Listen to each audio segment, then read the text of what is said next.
Welcome to season 2 of 2 Feet in the podcast. This season, we are highlighting inspiring women focused on empowering other women. 2 Feet in the podcast will explore ideas to produce you into action. This is your place to break down ideas, get a strong dose of motivation, and learn to live 2 feet in.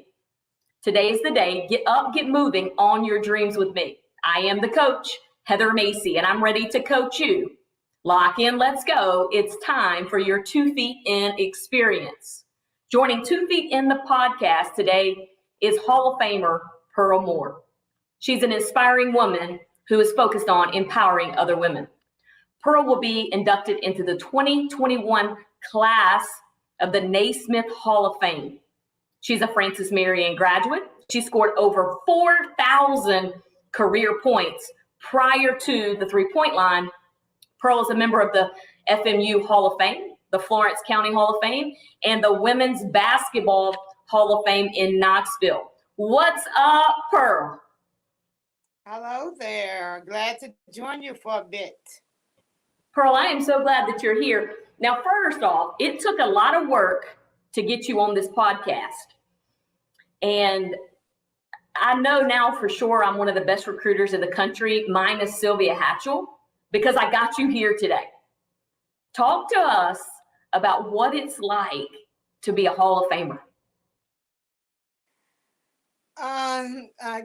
In September, I guess, when the final one that I know of, which is Naismith, the ultimate, I really know what it's like to be a Hall of Famer, because being that I would have been enshrined into 5 Hall of Fames.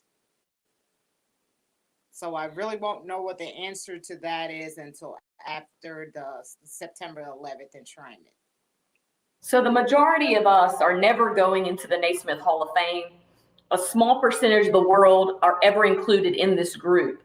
Walk our listeners through what that entire process was like from the time they alerted you to the time that now you've been fitted for your jacket. Actually, when I got the call, I forget what day it was, a couple of Wednesdays ago now. I was surprised because I had no idea. I knew I was on the nominee list, but I never thought it was feasible to get to that ultimate goal, as people call it, the ultimate goal. But I was surprised, and when John called and he said that, he says, I'm calling you from Naismith. And I asked him, I said, well, what can I do for you? And he said that you're going to be enshrined in the class of 2021. And I said, you got to be kidding me. So, and it was after that, pretty much on the phone, the rest of probably until about 11 p.m. that night, from 11 a.m. to 11 p.m., just talking to different people, including yourself. Yeah, and I just want to thank you publicly because you have included me on this journey. And like when you invited me to go, when you got inducted into the Women's Basketball Hall of Fame in Knoxville, that is like my top 10 bucket list experiences. Like that entire weekend was so awesome, Pearl. And so that's what I think makes you so unique, is that as good of a basketball player as obviously you were, the way that you treat your friends and the people around you is unlike any other. Where did you learn that, and how was that instilled in you? My family's a big family, and my mom and dad, they were great people. Still miss them to this day. You learned a lot from being around different cultures of people, different classes of people, different ethics, different cultures, classes, and ethnicities. I can't get it out. Get it from all people like that. If you stay within one class, then you never know how you should treat somebody. So you go outside. And I learned a lot of it from being around different people. Yeah, and so our connection goes to the Francis Marion days. What was it like going to Francis Marion then, and now still living in Florence, where your name is on youth centers, and every time you turn around, your picture's somewhere? What does that feel like being in a community like that? Actually, I try to shy away from it because I've had people ask me, well, when's the last time you've been to Pearl Moore Center? And I said, well, I only been there a few times before the covert actually happened. And I was working. Was a U.S. postal employee, so I didn't get to go down as much because I think the dedication of that building was in, I think, 18. I think it was in 18, the dedication of that building come, but I didn't get a chance to really go in it as much as I probably should because of the covert and the process that I was working. I was still in the process of working. Okay, so just so that we can catch our listeners up. So the pandemic hits and you have already retired. Walk us through that timeline. So now you're retired from the post office. The pandemic is here. And what's the Hall of Famers day in the life of Pearl Moore now? And if I got my timeline wrong, fix that for me. Yeah, I retired December of 19.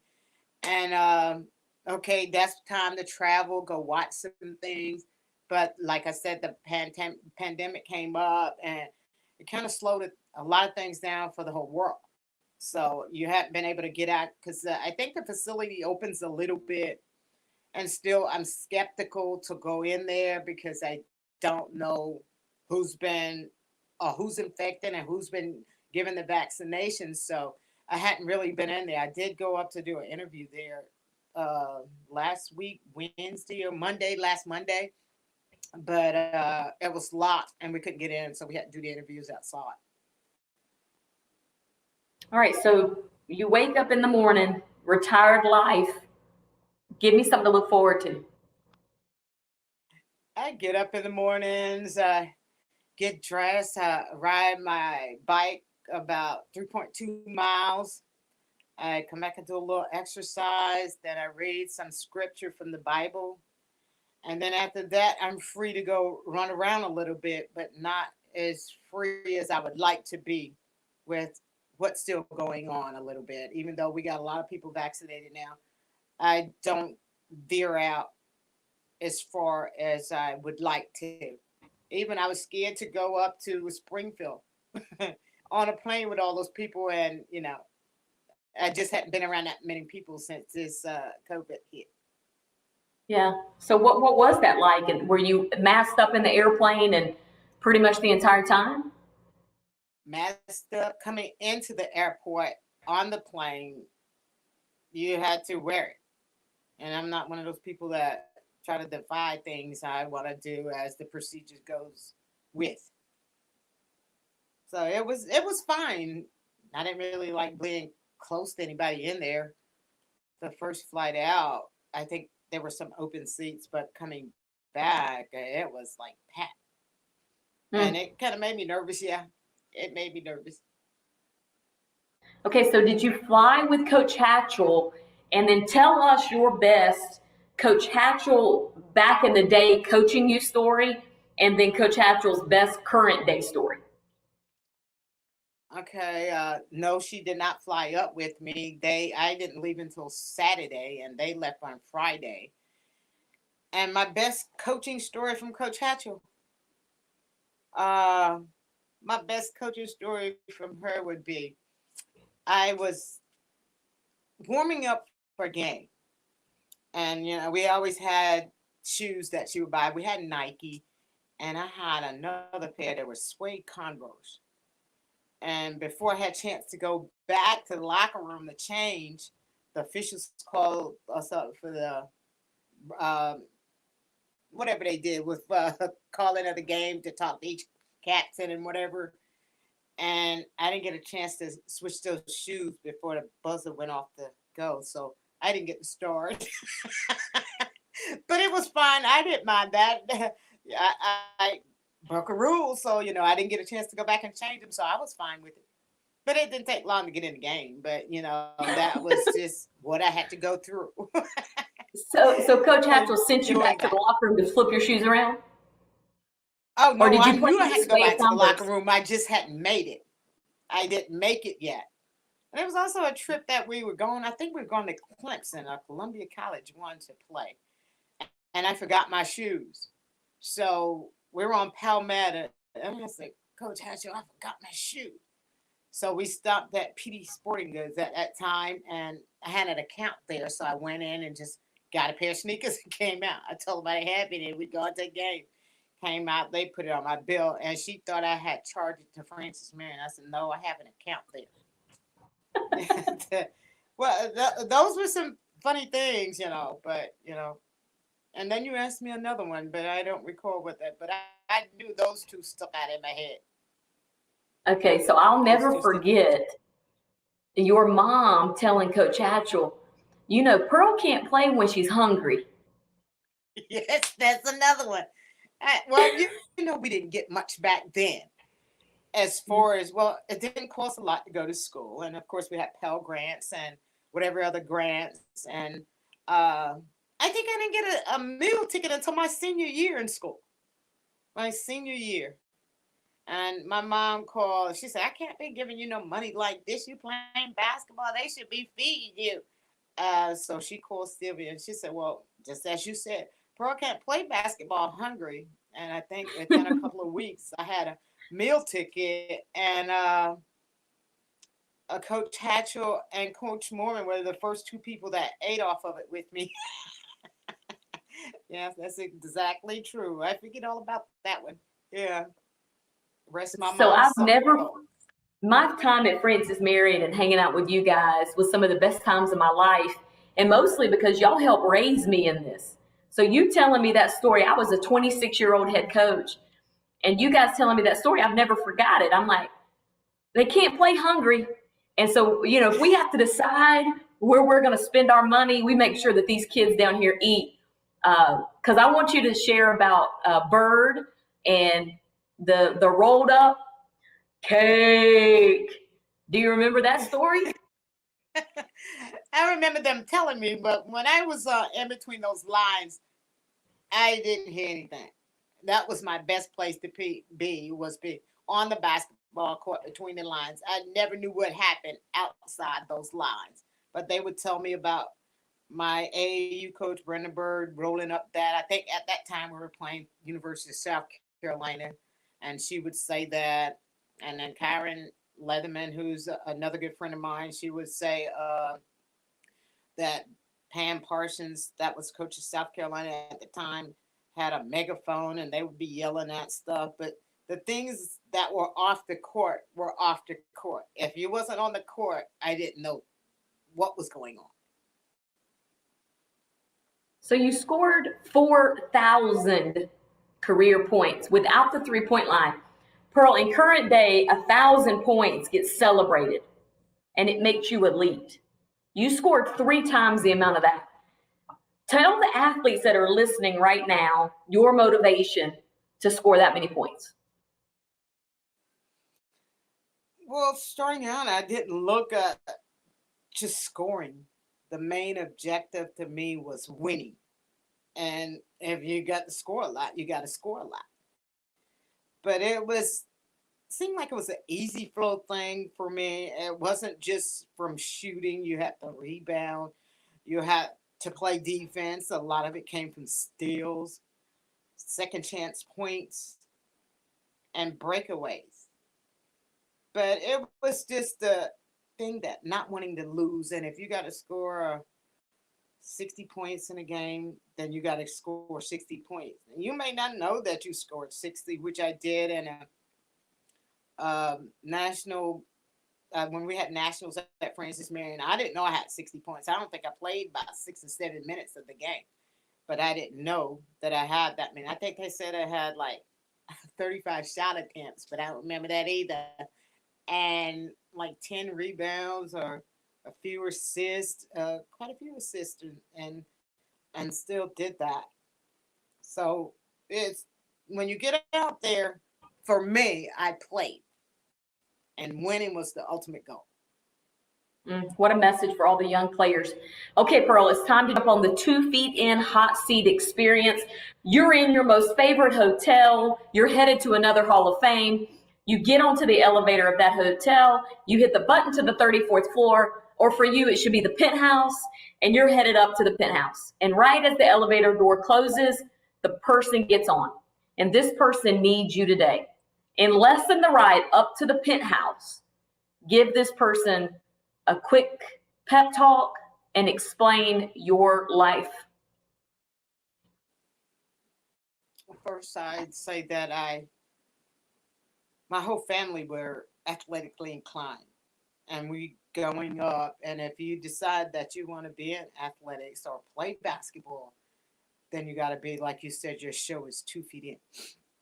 But don't veer off from anything. If you're going to work at it, you got to put your every effort that you want inside this so you can be the best that you can.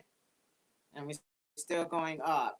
And don't cheat yourself out of anything. Don't cheat anybody else out of anything. Make it your whole soul to be doing what you want to, even if it's not in sports, in all your life goals. Just work hard at it. Actually, I was thinking about something the other day when my sister and brothers, they used to call me try hard. And maybe there was a reason. This was like when I was like 10 and 11. And maybe try hard was a good nickname because I try hard in everything that I did, even in my jobs. And what would be your greatest faith over fear moment? Not passing out when I get up there in Naismith on September 11th on that stage trying to do a 10-minute speech. Well, let's think this That is would your be my warm up greatest. for your Naismith speech. This is your warm up. This is a great warm up. Yeah, it is. It is. Because I hadn't done it in a while. I really don't care about speaking. If I got to do anything, just let me play. And if somebody else has got to go get the hardware accolades, I'm fine with it.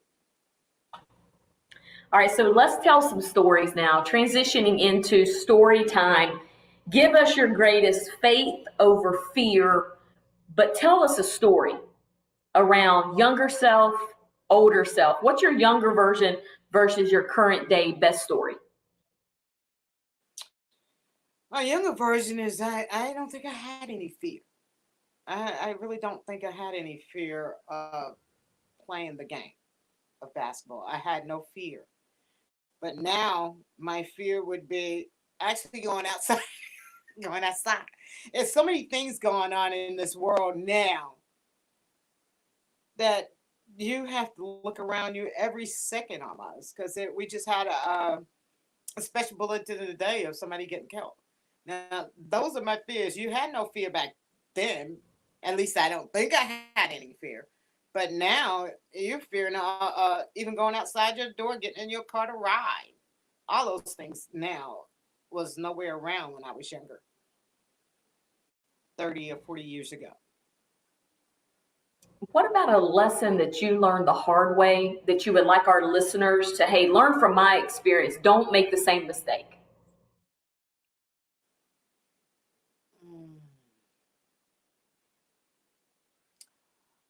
Uh, uh, I don't really think I have the one. Only one I can think of probably is when I was my last semester in school at Francis Marion.